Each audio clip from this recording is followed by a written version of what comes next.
Chers amis, bonsoir. Ce soir, je vais vous montrer mon secret de ma recette de frites. Pour moi, une bonne frite est moelleuse au milieu et bien croustillante sur les côtés. Et pour ce faire, j'utilise un élément un peu particulier pour les couper.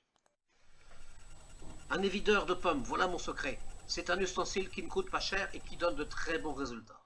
Tout d'abord, j'épluche mes patates, bien sûr. Alors, pour les patates, je prends des beans parce qu'il paraît qu'il faut prendre ça, mais en fait, ça n'a pas grande importance. Je prends les patates les moins chères chez Leclerc. Ensuite, je les coupe. Je les coupe avec mon fameux évideur de pommes. Délicatement, sans me blesser, parce qu'attention, le bout est coupant, les petites dents peuvent vous blesser.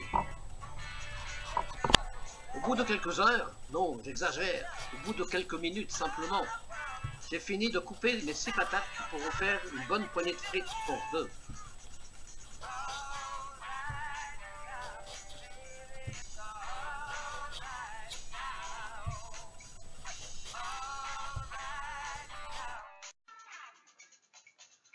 Ensuite, je rince rapidement mes frites sous un filet d'eau.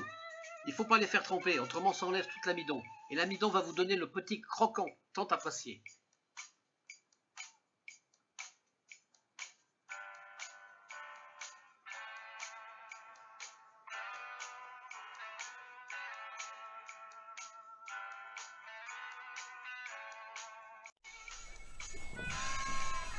Ensuite, je les essuie dans un torchon bien propre, bien sûr.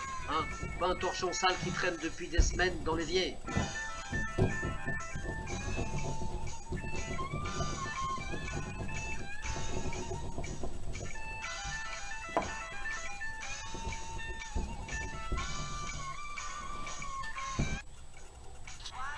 Eh bien les amis, nous arrivons déjà au stade de la cuisson. Une étape importante, comme vous l'imaginez. Frites en 2 fois. Une première fois à une température relativement basse, 150-160 degrés, pendant quelques minutes pour qu'elle soit bien cuite à l'intérieur. Et ensuite, je monte ma température à 190, où là je les plonge que quelques instants simplement pour bien les dorer.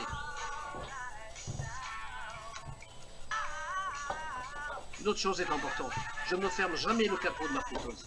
Quand je ferme le capot, la vapeur reste à l'intérieur et mes frites vont être molles.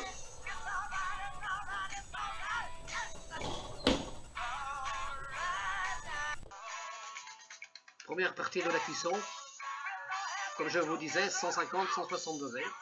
Mes frites cuisent doucement.